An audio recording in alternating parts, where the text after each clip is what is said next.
السلام علیکم ویورز، میرا نام عطاء الرحمن اور آپ دیکھ رہے ہیں عطاء بخاری یوٹیوب چینل۔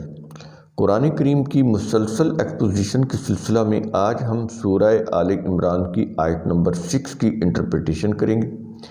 تو یہ آیت شروع ہو رہی ہے، هُوَ الَّذِي يُصَوِّرُكُمْ فِي الْأَرْحَامِ كَيْفَ يَشَاءُ۔ اللہ وہی ہے جو اپنی مشیت کے تحت ماؤں کے ارحام میں تمہاری صورتیں بناتا ہے۔ ارحام یہ رحم کی جمع ہے، یہیں سے رحمان ہے، رحیم ہے، رحمت ہے، یہ الفاظ اسی سے ہیں۔ تو جہاں پر بچہ پرورش پاتا ہے اس کو عربی میں رحم بولتے ہیں، جو پرورش دینے والا ہوتا ہے اس کو رحمان بولتے ہیں، اس کو رحیم بولتے ہیں۔ یہ جو پروسیس ہوتا ہے یہ رحمت کا پروسیس ہوتا ہے، کیونکہ اس کے اندر ایک نرمی ہوتی ہے، اس کو غذائیت مل رہی ہوتی ہے، وہ گرو کر رہا ہوتا ہے۔ تو یہ چیزیں ہیں، یہ سارے معنی اس کے اندر آ جاتے ہیں۔ ایوولوشن کے تمام پروسیس جو بچے کے ساتھ ہو رہا ہوتا ہے، پہلے وہ پریگننسی ہوتی ہے، پھر وہ چھوٹا سا ایک نقطہ سا وہ بنتا ہے، اس کے بعد وہ گوشت کا ایک لوتھڑا ہوتا ہے، پھر اس کے اوپر وہ ہڈیاں بنتی ہیں، خون کا لوتھڑا ہوتا ہے، پھر گوشت کا لوتھڑا بنتا ہے، پھر اس کے اوپر ہڈیاں بنتی ہیں، پھر ہڈیوں کے اوپر گوشت یہ پورا ایک ایوولوشنری پروسیس ہوتا ہے اس کے۔ تو وہ یہ سارا کچھ کرنے والا رحمان اور رحیم، اور یہ عمل رحمت، اور جہاں پر یہ عمل ہو رہا ہوتا ہے رحم، ماں کی وہ جو وارم، جس کو انگلش میں وارم بولتے ہیں، تو وہ یہ اس کی بات کر رہا ہے کہ وہ کہتا ہے کہ اللہ وہی ہے جو تمہارے ماؤں کے رحم میں تمہاری صورتیں بناتا ہے۔ یہ صورت کس کو بولتے ہیں؟ پیکر، جیسے یہ میرا پیکر ہے، میرا ایک خاص طرح کا فیس ہے، اس میں خاص طرح کی آنکھیں ہیں۔ اب پیکر دیکھیں کہ کسی کا پیکر کسی سے نہیں ملتا، تھوڑی بہت ریزیمبلنگ ضرور ہوتی ہے لیکن کوئی بھی چیز نہیں ملتی۔ آنکھیں، ہونٹ، اسی طرح چہرہ، اوورال پورا چہرہ، پیشانی، بال، پھر آگے اس سے آگے بولنے کا انداز، تو یہ ساری چیزیں، لکھنے کا وہ جو انداز ہے وہ بھی، یعنی پوری کی پوری انسان پورا ایک اللہ کی آیت ہے، یعنی نشانی ہے۔ اس کی ہر چیز، اس کے دل کا دھڑکنا، دماغ کا کام کرنا، آنکھوں کا دیکھنا، ناک کا سونگھنا، کانوں کا سننا، زبان کا چکھنا، یہ سارے خون کی گردش، نظام ہضم، ایکسکریشن، وہ جو آپ کھاتے ہیں اور وہ فضلہ جو ہے وہ باہر چلا جاتا ہے، وہ پروسیس جتنی بھی نیوٹرنٹس ہوتی ہے غذا کے اندر، فوڈ کے اندر، وہ ساری گلوکوز کی فارم میں کنورٹ ہو کے بلڈ کے اندر ٹرانسفر ہو جاتی ہے، باقی وہ ایکسکریشن ہو کے وہ باہر خارج ہو جاتا ہے۔ یہ کیا چیزیں ہیں؟ یہ جتنی بھی اللہ نے یہ صورت بنائی ہے انسانوں کی، یہ جو بھی پیکر بنایا ہے، یہ جس کا جو سسٹم بنایا ہے انسان کا، جو ایک یوں کہہ لیں کہ بڑے سے بڑا سپر کمپیوٹر بھی اس کا مقابلہ نہیں کر سکتا۔ تو یہ چیزیں جو ہیں بڑی قابل غور ہیں۔ اگر آپ کبھی تنہائی میں بیٹھ کے غور کریں کہ ماؤں کے رحموں کے اندر، ارحام کے اندر، وارمتھ کے اندر اللہ تمہاری تصویریں بناتا ہے، تو ذرا کبھی غور کیجئے گا۔ اور آگے کہتا ہے کیف یشاء، جیسے چاہتا ہے بناتا ہے، تمہاری تصویریں بناتا ہے، کیف یشاء، جیسے چاہتا ہے بناتا ہے۔ اب جیسے چاہتا ہے بناتا ہے، صرف اسی ایک پوائنٹ کے اوپر غور کر لیں کہ دنیا میں اس وقت 7.5 ارب انسان ہیں، تقریباً اس سے زیادہ ہوں گے، لیکن کسی کی صورت ملتی ہے کسی کے ساتھ، کسی کی آواز کسی کے ساتھ ملتی ہے۔ تو یہ نشانیاں ہیں۔ اتنا سا فیس ہے، یہ دیکھ، کوئی بہت زیادہ فیس نہیں ہے، یہ اتنا سا فیس۔ تو دنیا میں کوئی فیس کسی سے نہیں ملتا۔ جو انسان دنیا میں چلا جاتا ہے اس جیسا انسان دنیا میں پھر کبھی نہیں آتا، وہ چلا گیا اس دنیا سے۔ تو اگر غور کریں، اس کی دوسری سائڈ دیکھیں، اگر سارے انسان ایک جیسی شکل کے ہوتے، ایک جیسی صورت کے ہوتے، وہ کہہ رہا ہے نا کہ یصورکم فی الارحام کیف یشاء، جیسے چاہتا ہے اپنی مشیت سے تمہاری صورتیں بناتا ہے۔ اگر یہ اتنی ورائٹی نہ ہوتی، اتنے سے فیس میں اتنی ورائٹی نہ ہوتی، سارے انسان ایک جیسے ہوتے، ایک جیسا بولتے، ایک جیسی ان کی ہینڈ رائٹنگ ہوتی، ایک جیسی ان کی سوچ ہوتی، دنیا مصیبت میں آ جاتی۔ سوچے تو صحیح کہ کتنے مسائل پیدا ہو جاتے۔ ایک گھر میں اگر 6 افراد ہیں، 5 افراد ہیں، 4 افراد ہیں، اگر وہ ایک ہی شکل و صورت کے ہوں، ایک طرح کا ہی ان کا لب و لہجہ، بول چال، سوچ، مزاج ایک طرح کا ہی ہو، تو کتنی تباہی آ جائے، کتنی مصیبت پیدا ہو جائے انسانوں کے لیے۔ تو یہ چیز ہے، کبھی غور کیا کریں۔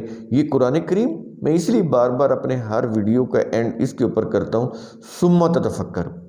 تو یہ تمہیں اس لیے دیا گیا ہے کہ تم غور و فکر کرو، اپنی عقل سے کام لو۔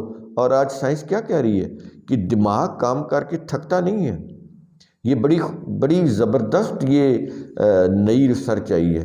وہ کہتے ہیں باڈی بے شک تھک جائے لیکن برین نہیں تھکتا۔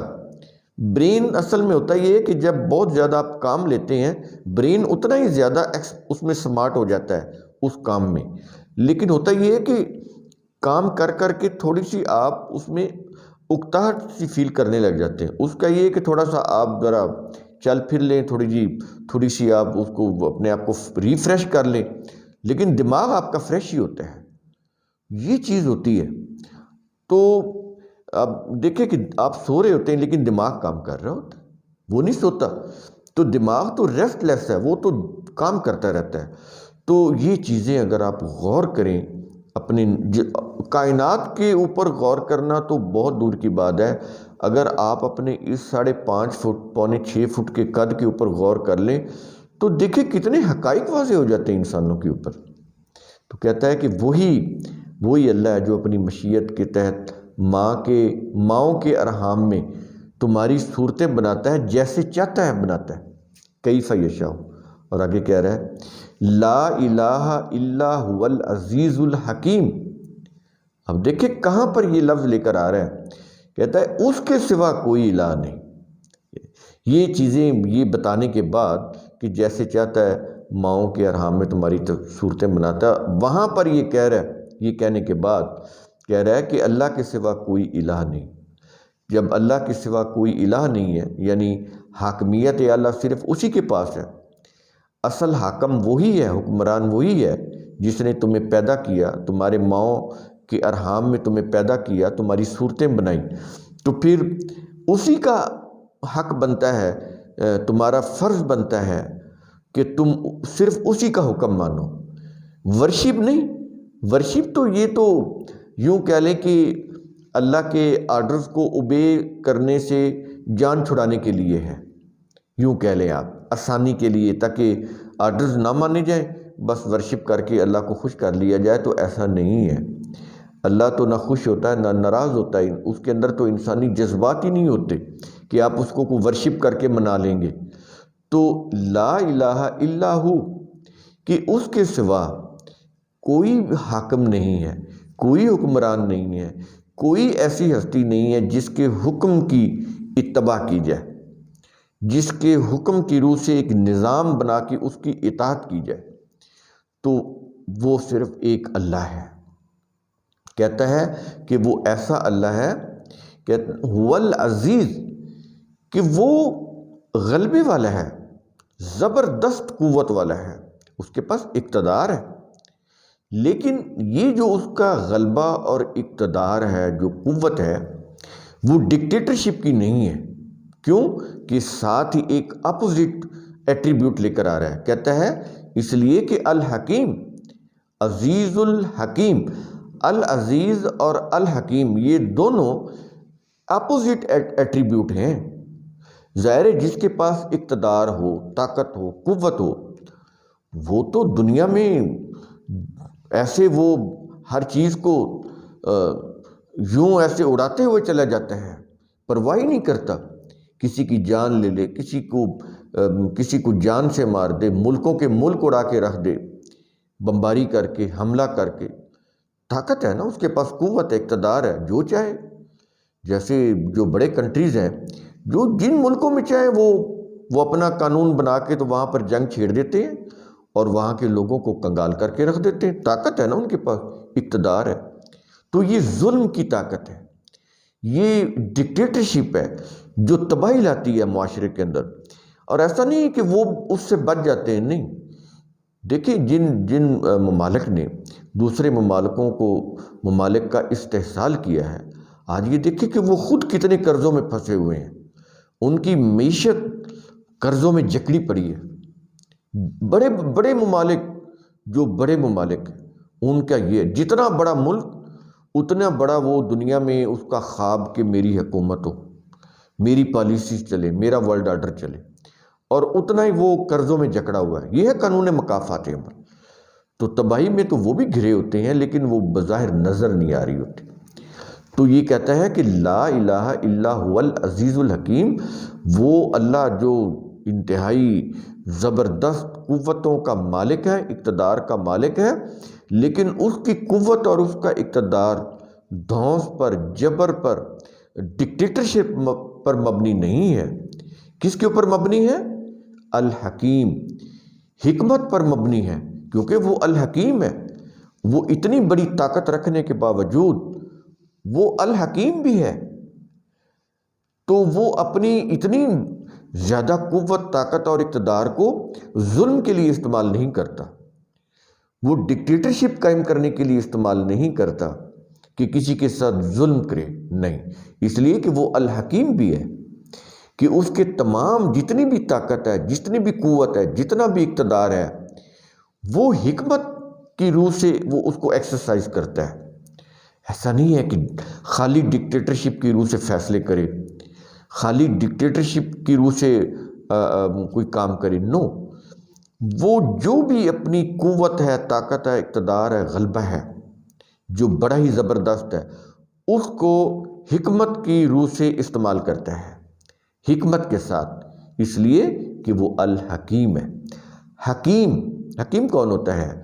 جو کسی بھی چیز کی ریزننگ کو سمجھتا ہو، جو کسی بھی چیز کی فلسفی کو سمجھتا ہو، اس کی نیچر کو، اس کی جڑ تک کو سمجھتا ہو کہ یہ ایکچولی یہ چیز کیا ہے، اس نے کیسے بننا ہے، یہ کیسے بنے گی، یہ بن کر کیا کرے گی، اس کے کیا خواص ہوں گے، یہ خواص کیا کچھ کریں گے. یہ سارا علم اس کے پاس ہوتا ہے. اشیاء کے اندر خواص، ایٹریبیوٹس اسی نے رکھے ہوتے ہیں کہ پھلوں کے اندر کتنے وائٹامن، منرلز ہونے چاہیے، پانی کے اندر کتنے منرلز ہونے چاہیے، ان کا ایک بیلنس یہ اسی کا ہے، اسی کا کام ہے. آکسیجن کتنی ہونی چاہیے فضا میں، وہ اتنی ہی ہے. درخت جو ہیں وہ کہیں پہ کم بھی ہوتے ہیں لیکن آکسیجن نہیں کم ہوتی، وہ اتنی مینٹین ہوتی ہے فضا کے اندر. تو یہ الحکیم، میں کچھ مثالوں سے سمجھاتا ہوں تاکہ بات سمجھ آ جائے آپ کو کہ حکیم کون ہوتا ہے. یہ چند مثالیں ہیں، اس سے آپ کو پتہ چلے گا کہ حکیم کون ہو. تو العزیز اور الحکیم کہ وہ قوت کے ساتھ وہ حکمت بھی اس کے پاس ہے.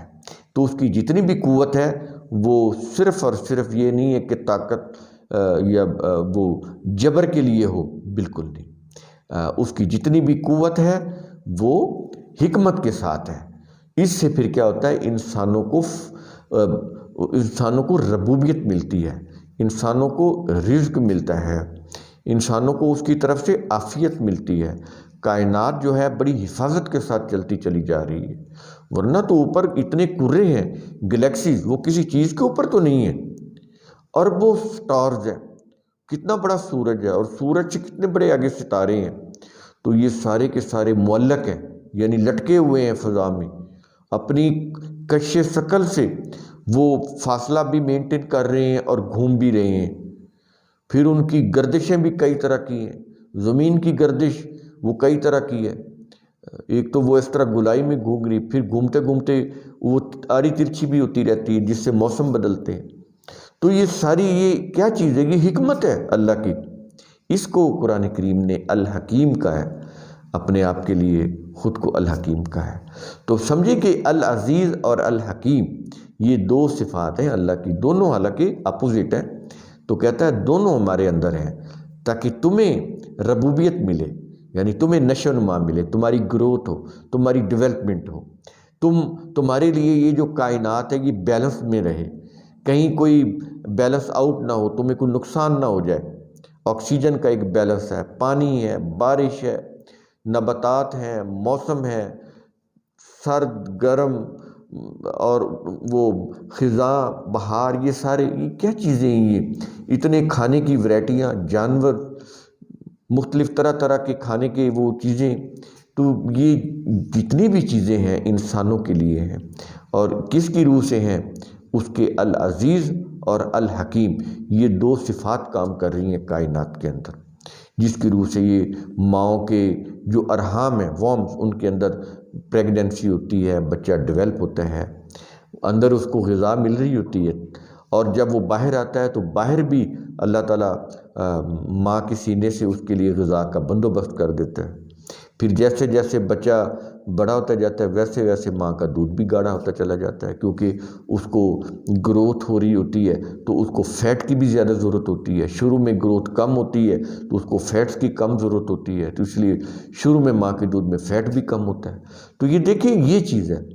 تو بازار میں یہ جو بچوں کے جو دودھ ہوتے ہیں جو مصنوعی ہوتے ہیں، وہ ماؤں کے دودھ کا انالیسس کر کے بنائے ہوتے ہیں کہ 6 ماہ تک کے بچے کا دودھ یہ فارمولہ، سال کے بچے کے دودھ کا یہ فارمولہ، اس لحاظ سے انہوں نے وہ مختلف دودھ بنائے ہوتے ہیں فارمولہ کے ساتھ، وہ ماؤں کے دودھ کو انالیسس کر کے اس لحاظ سے بنائے ہوتے ہیں۔ تو یہ ہے جی کہ وہ کہتا ہے کہ العزیز اور الحکیم، تو اس طرح سے آپ اللہ تعالیٰ کے جو خصوصی اس کی جو ایٹریبیوٹس ہیں اس کو سمجھیں گے، اس کے قانون کو سمجھیں گے، تو پھر آپ کو سمجھ آئے گی کہ ہم کون ہیں اور ہمیں کیا کرنا چاہیے، اور ہم یہ جو ورشپ کر کے اپنے آپ کو دھوکہ دے لیتے ہیں تو اس سے کچھ نہیں حاصل ہوگا۔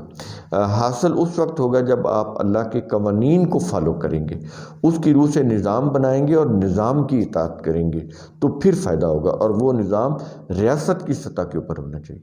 تو قرآن کریم کا اصول ثم تتفکروا، اس کی روح سے آپ خود بھی سوچا کریں، سمجھا کریں، غور و فکر کیا کریں۔ شکریہ۔